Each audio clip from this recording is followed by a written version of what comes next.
भारतीय संविधान चुनाव में मतदाताओं के लिए किसी भी प्रकार का प्रलोभन देने की मनाही करता है और फ्री एंड फेयर इलेक्शन की बात करता है। लेकिन वैसे तो प्रारंभ से ही कभी गरीबी हटाओ का नारा और कभी अन्य दूसरे नारों के सहारे किसी न किसी प्रकार का लोगों को भ्रमित करने का प्रयास राजनीतिक दलों के द्वारा किया जाता रहा और उसका लाभ भी सत्ता सुख की प्राप्ति के लिए किया जाता रहा।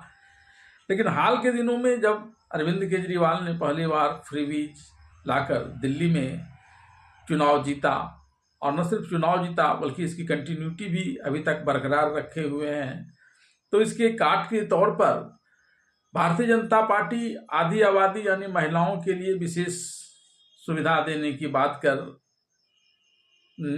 कई जगह राज्यों में उसने अपनी सरकार बनाई। लेकिन अब इन्हीं सब के सहारे हर राजनीतिक दल मतदाताओं को कुछ न कुछ प्रलोभन देकर चुनाव को अपने पक्ष में करने का प्रयास करता रहता है। और इसी क्रम में दिल्ली में पहले अपने मैनिफेस्टो में कांग्रेस और आम आदमी पार्टी की सरकारें कई प्रकार की घोषणाएं कर चुकी हैं, खासकर महिलाओं के लिए। और अब उसी क्रम में आज जब नामांकन का अंतिम दिन था दिल्ली की विधानसभा चुनाव के लिए, तो भारतीय जनता पार्टी ने भी अपने मैनिफेस्टो की घोषणा कर दी। हालांकि इसे वह अपना संकल्प पत्र बताती है और इस संकल्प पत्र में उन्होंने महिलाओं के लिए बड़े बड़े वायदे किए और कई प्रकार के फ्रीबीज की भी बातें उन्होंने की। और महिलाएं किस हद तक इससे प्रलोभित होंगी और किस पार्टी के प्रति होंगी, या तो जब 5 फरवरी को वहाँ मतदान होगा और उसके परिणाम आएंगे तभी पता चलेगा। लेकिन फिलहाल अभी सभी प्रमुख राजनीतिक दल आम आदमी पार्टी, कांग्रेस और भारतीय जनता पार्टी ने अपना अपना चारा मतदाताओं को फंसाने के लिए फेंक दिया है, महिलाओं को दी जाने वाली सुविधाओं के रूप में और कई अन्य फ्रीबीज के रूप में। आज भारतीय जनता पार्टी के राष्ट्रीय अध्यक्ष जगत प्रसाद नड्डा ने अपना संकल्प पत्र दिल्ली में जारी किया। आइए जानते हैं क्या कुछ इसमें महिलाओं और अन्य मतदाताओं को अपने पक्ष में करने के प्रयास के लिए फ्रीबीज के रूप में भारतीय जनता पार्टी ने घोषित की है।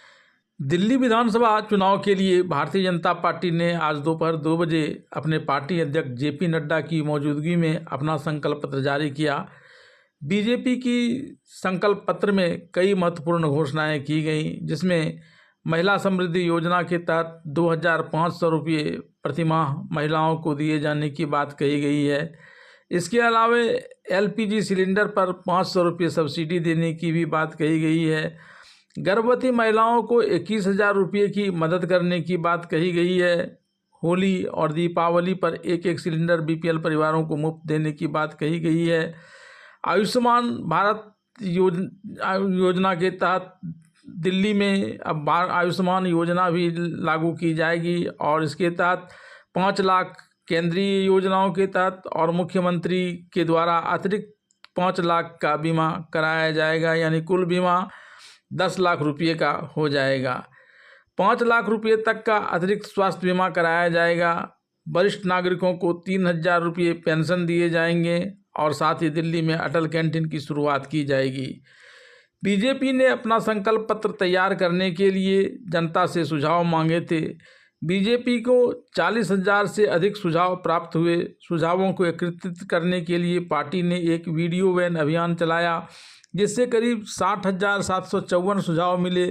इसके अतिरिक्त सोशल मीडिया के माध्यम से भी 40,000 से अधिक सुझाव प्राप्त हुए। महिला सशक्तिकरण बीजेपी के चुनावी घोषणा पत्र में एक प्रमुख मुद्दा होता है। इसके तहत महिलाओं के लिए विशेष योजनाओं की घोषणा की गई। यदि बीजेपी महिलाओं के लिए फ्री बस यात्रा जैसी योजना का ऐलान करती है तो यह दिल्ली की महिला मतदाताओं को आकर्षित करने के लिए अहम कदम होगा।